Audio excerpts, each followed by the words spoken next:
A man who was performing in the lounge at the Qualicum Heritage Inn worked very late one evening and decided to sleep in the next day. He set his alarm and it went off. However, he wanted to sleep in, so he was just dozing in bed when suddenly he felt something tugging at his sheets, pulling the sheets right away from him. He tried to ignore it, but a commanding voice boomed out, "Get up!" He obeyed. He said it sounded like the voice of an old headmaster, and of course that's very appropriate for what had been the Qualicum College.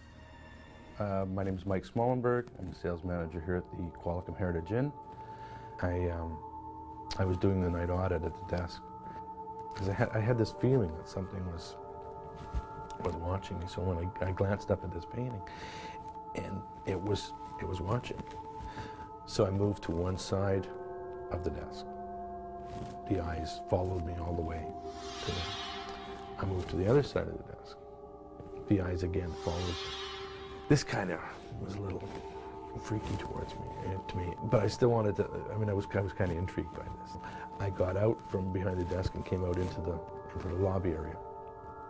And it must look really silly because I was walking up and down the hallway for about 5 minutes watching this painting, and the eyes followed me from one side of the desk to the other side. I never looked at that painting again after that. Oddly enough, Michael Smollenberg wasn't the only one that had experiences with that painting. Some of the other staff decided that perhaps it should go. It was taken down and no longer hangs near the front desk. People need to be in the right frame of mind to hear or see or feel ghosts. Sleepwalking is one of those occasions when people may be very in tune with that sort of thing. My husband and I are staying at the Qualicum Heritage Inn.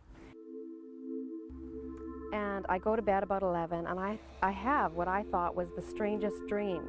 In the dream, I wake up in the middle of the night and I have a stomach ache, so I go and I'm looking to go and find a glass of milk.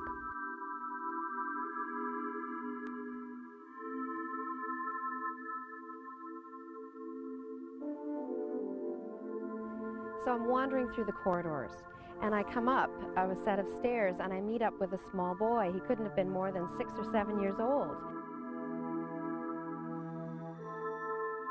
And he walked right up to me and looked at me, and then walked right past me, and I followed him. And I watched him walk literally through one of the doors of the hotel. I opened the door of the hotel and I walk in, and out of the corner of my eye I can see the little boy disappear and see very clearly what's inside. There was a bed with a coverlet, there was an armoire and a fireplace. So I go out of the room and I continue on. The next morning I woke up my husband and I told him about this strange, incredible experience that I'd had with this dream.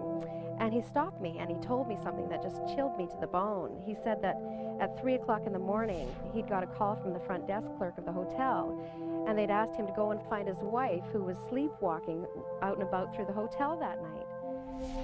When we came down and talked to the front desk, the manager, I was telling her about my strange experience and how we'd been in this room and the little boy that I'd seen. And she told us that this was the haunted room in the hotel, and that quite a few of the guests had seen a young boy walking through the hotel or heard the sounds of crying out and about that same room. Well, I was describing to her what I'd seen inside the room. The front desk manager took us back downstairs, and she showed me a picture of the room that I was describing to her. And this picture was exactly what I had seen that night, with the bed and the armoire and the fireplace. Only she let me know that this was a picture from 40 years ago, when it was the headmaster's room of what had been at that time a private boys' school. Somehow I was taken back in time to see these rooms and see this young boy from 40 years earlier. This whole experience at the Qualicum Heritage Inn was not frightening. As a matter of fact, looking forward to going back and perhaps getting another opportunity to see a tour of this amazing building in the way it was even 40 years ago. Sleepwalking involves essentially a dream state, and if you woke up from a dream and said, I dreamt that I just won $1 million and I'm moving to Rome to visit the Pope, people would smile and say, wow, an interesting dream. That's about as much confidence or as much accuracy as we should attribute to the reports of sleepwalkers. A sleepwalker is in a state where he or she can't tell the difference between what's going on in the world around or what's happening inside the head. The two are blended together. Yes, the person can walk and avoid objects, but may in fact imagine the objects to be statues or trees when they're really just broom closets.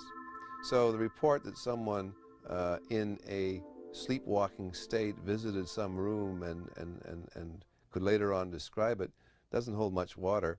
You have to be quite credulous to say that a sleepwalker provides a good witness for anything. The Qualicum Heritage Inn is a popular holiday destination on central Vancouver Island. It also has the legacy of the days when it was a private boys' school from the 1930s to 1970. Some of the students who attended the Qualicum College years ago seem to be there still, just wandering the hallways and carrying out their schoolboy daily activities and pranks, just as they did a long time ago.